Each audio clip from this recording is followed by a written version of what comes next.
मेरे अज़ीज़ों, आपको किताब हयात के चैनल में खुश आमदीद।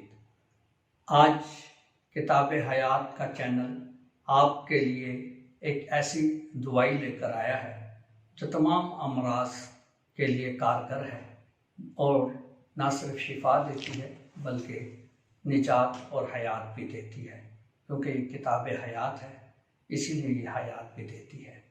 और जिस कलाम की मैं बात कर रहा हूँ वो कलाम कोई और नहीं है, वो कलाम है जिंदा कलाम, खुदा का जिंदा कलाम।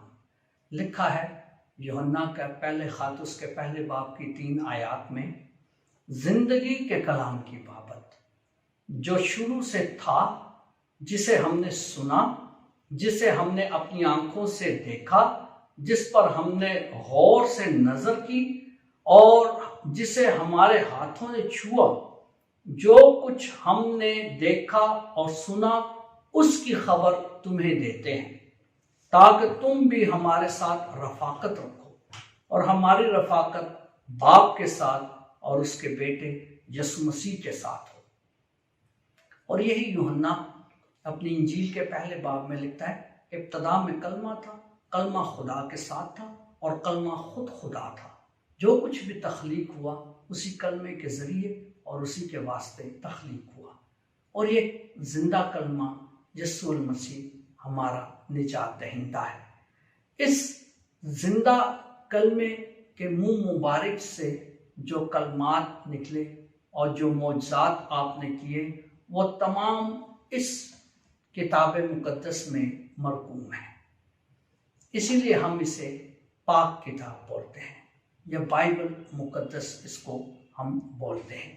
आज मैं आपके सामने 3 चीज़ें रखूँगा कि खुदा का ये कलाम शिफा, निजात और ज़िंदगी देता है।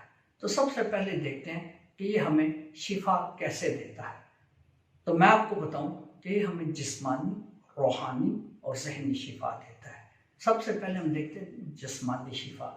लिखा है खरूज की किताब उसके 15 बाब और उसकी 26 आयत में, अगर तू खुदावंद अपने खुदा की आवाज़ सुने, यानी उसका कलाम सुने, और जो कुछ उसके सामने रास्त है करे और उसके अहकाम की ताबेदारी करे और उसके सब कवानीन को माने, तो सब बीमारियां जो मैंने मिस्र पर भेजी उनमें से तुझ पर कोई ना आएगी। क्यों? क्योंकि मैं खुदावन सेहत देने वाला हूं। इसी तरह हम ज़बूर में पढ़ते हैं, ज़बूर नवीस लिखता है, ज़बूर 107 उसकी 19 और 20 आयत में, और अपनी तंगी में उन्होंने खुदावन को पुकारा तो उसने उन्हें उनकी तकालीफ से खुलासी दी।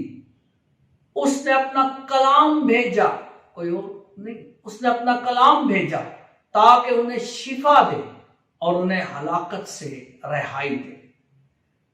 इसी तरह अहद अतीक से जब हम अहद जदीद में कदम रखते हैं तो मत्ती की इंजील उसका 8 बाब उसकी 8 आयत में सूबेदार यीशु मसीह से कहता है कि ऐ खुदावन, मैं इस लायक नहीं कि तू मेरी छत के नीचे आए, बल्कि सिर्फ बात ही से, यानी अपने कलाम ही से, अपने मुंह से कलाम निकाल तो मेरा गुलाम अच्छा हो जाएगा।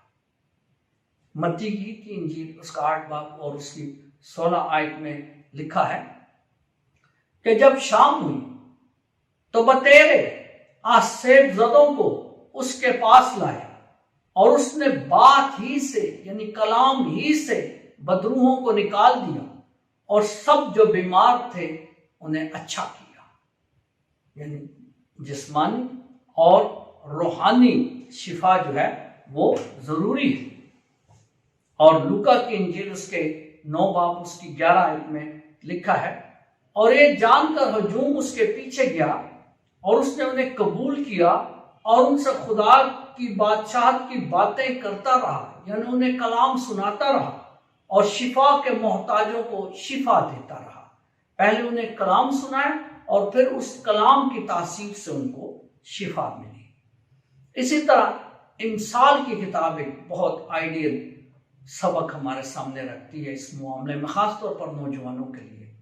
जो इस वक्त सोशल मीडिया, नशेबाजी और दूसरी कई वजूहात की वजह से बेरानी का शिकार है। इमसाल की किताब उसका 4 बाब और उसकी 20 और 23 आयत में लिखा है, ऐ मेरे बेटे, मेरे कलाम की तरफ ध्यान लगा और मेरी बातों की तरफ अपना कान माइल कर, अपनी आंखों से इन्हें अलग ना कर और अपने दिल के बातन में इन्हें रख, क्योंकि वो उनके लिए जो उन्हें पाते हैं हयात और सारे जिस्म के लिए सेहत है। नौजवान जो जिस्मानी, रूहानी और नफ्सियाती बीमारियों का शिकार है, वो अगर इस कलाम की तरफ राग़िब हो जाए तो ये उनको मुकम्मल सेहत और ज़िंदगी फराहम करती है, उनकी तमाम बीमारियों से उन्हें खुलासी बख्शती है। इसके साथ साथ ये कलाम रूहानी, जिस्मानी और ज़हनी शिफा के साथ साथ हमें जिंदगी भी देता है, हमेशा की जिंदगी।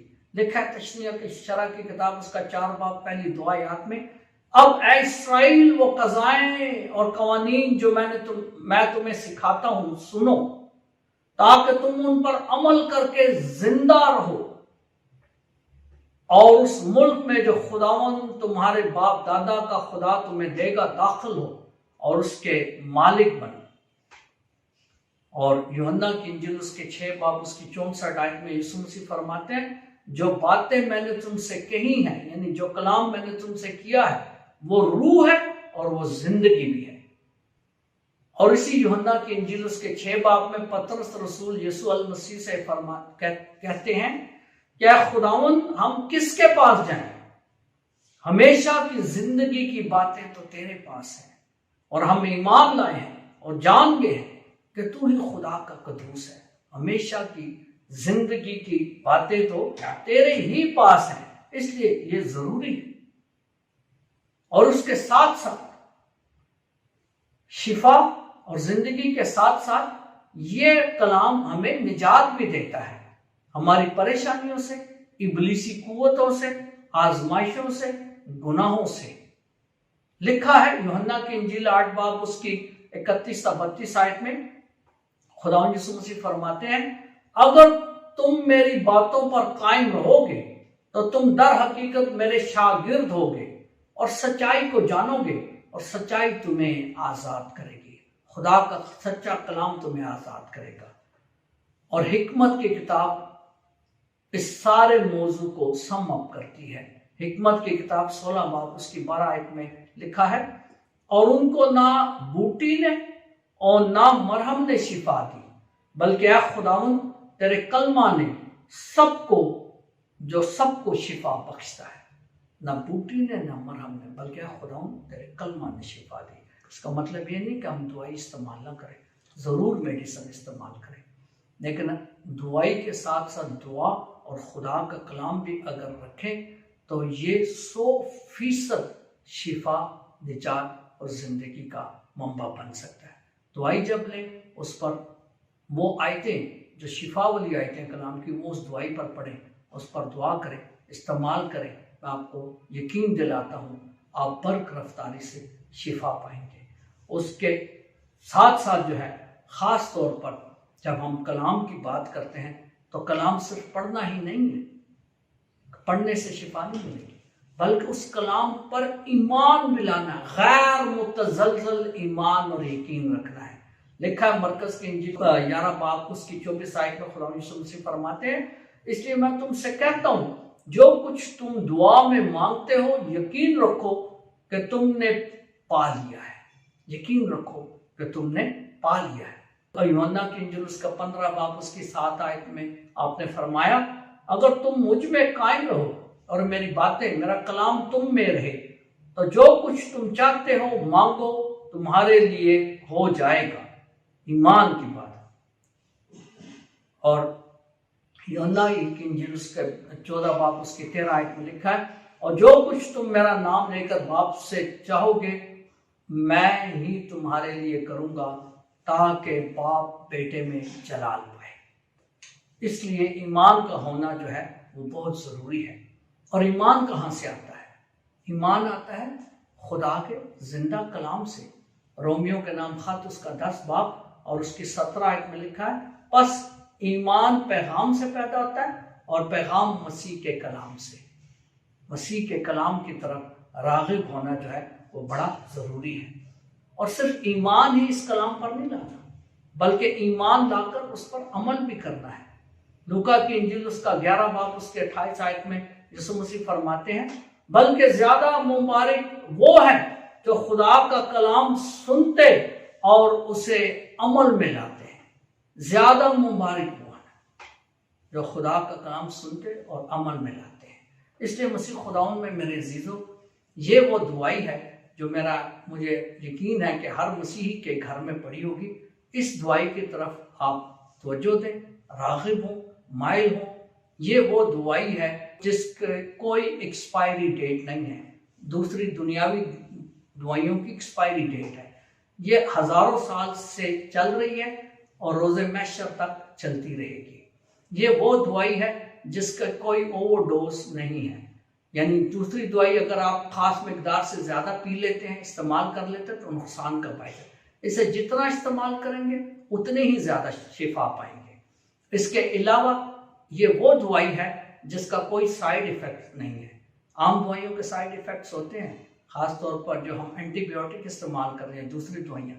ये वो है जिसमें हमेशा पॉजिटिव, थेरेप्यूटिक, हीलिंग और लाइफ गिविंग जो है वो इफेक्ट्स ही इस दवाई के हैं। इसलिए याद रखें कि हमने इस दवाई की तरफ तवज्जो देनी है। इससे हमने शिफा, निजात और ज़िंदगी पानी है।